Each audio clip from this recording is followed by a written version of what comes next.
Hey, this is your next door neighbor with part 4 of proof that the Bible is real and can tell the future. This is something that skeptics and atheists can't deny. If you didn't look at part 1, part 2, and part 3, you need to go back. My part 1 proved that the Bible defied probability calculations. Part 2 and 3 reviewed 2 chapters in Daniel that addressed events that happened up to 1,000 years later. And now we're at part 4. Stay tuned. Listen to me now.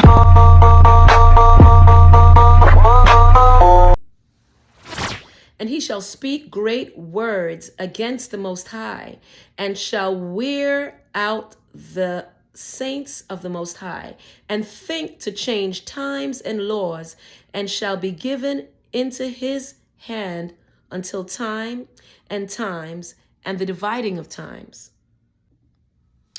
Okay, so now let's find out what this means.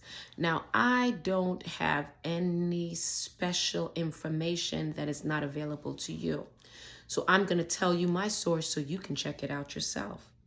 I'm reading from the Divine Program of the World's History by H. Grattan Guinness.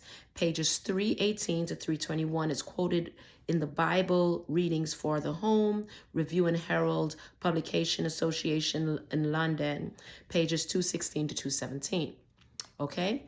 This is what it says, and I quote, "The historian Machiavelli, without the slightest reference to this prophecy, gives the following list of nations which occupied the territory of Western Empire at the time of the fall of Romulus Augustus, 476 AD, the last emperor of Rome." Okay? And so what he's giving is the 10 divisions of Rome.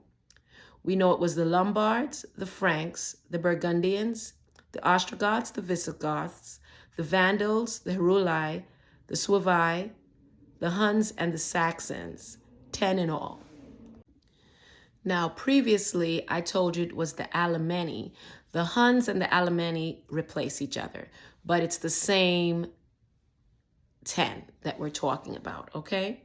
So we already told you the different nations and what the current nations are, but let's move on to what else it says. It says, "They have never since the breaking up of old Rome been united in one single empire. They have never formed one whole, even like the United States. No scheme of proud ambition seeking to reunite the broken fragments has ever succeeded. When such have arisen, they have been invariably dashed to pieces.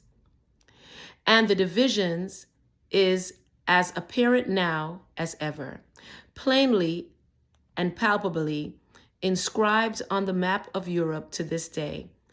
It confronts the skeptic with its silent but conclusive testimony to the fulfillment of the great prophecy." Okay, so let's break this down and let's find out what this means.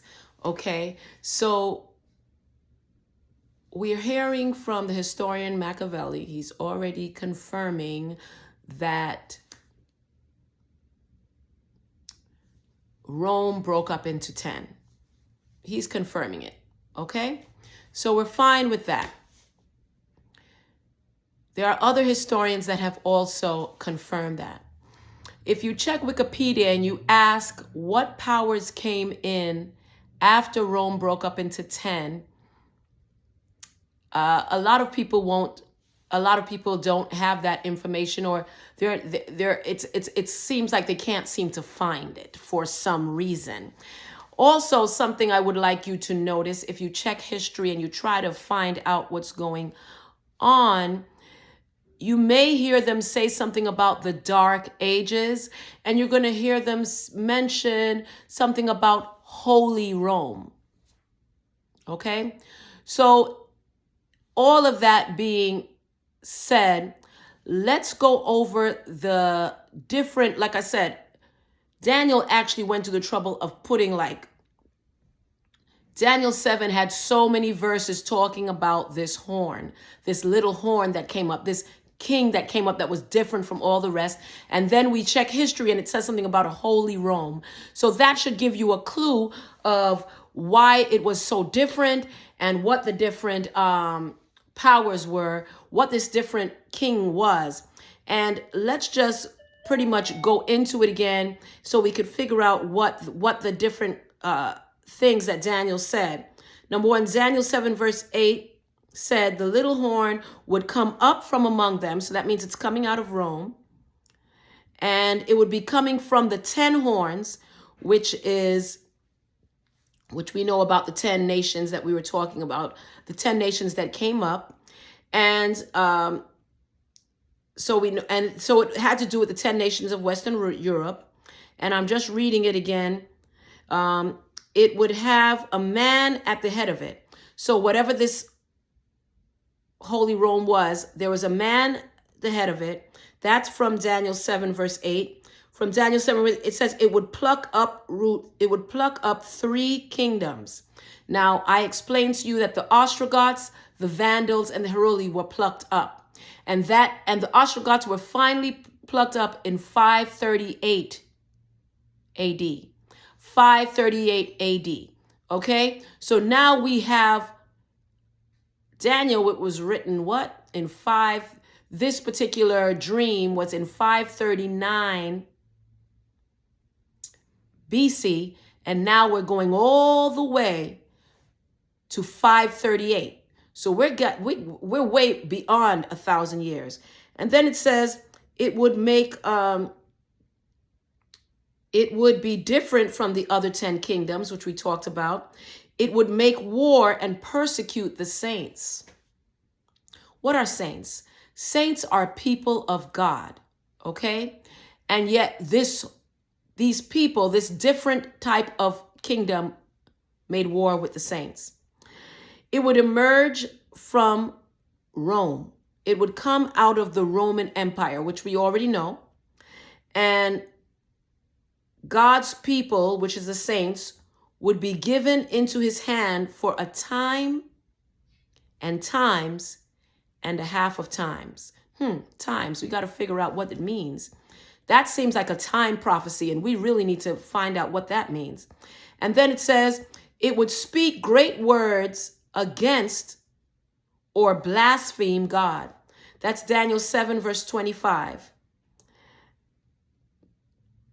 Now, there seems to be a quote from Revelations. Revelation is the last book of the Bible, and it says in Revelations 13 verse 5, it says, the Bible says that the same power speaks great things and blasphemies. And finally, it says it would intend to change times and law. Let's look into that. Okay? Now, we're going to have to check history. This is a lot of information. Let's see, who is this power that they're talking about? And why all this description and information? And what is this time prophecy that they're talking about? Listen to me now.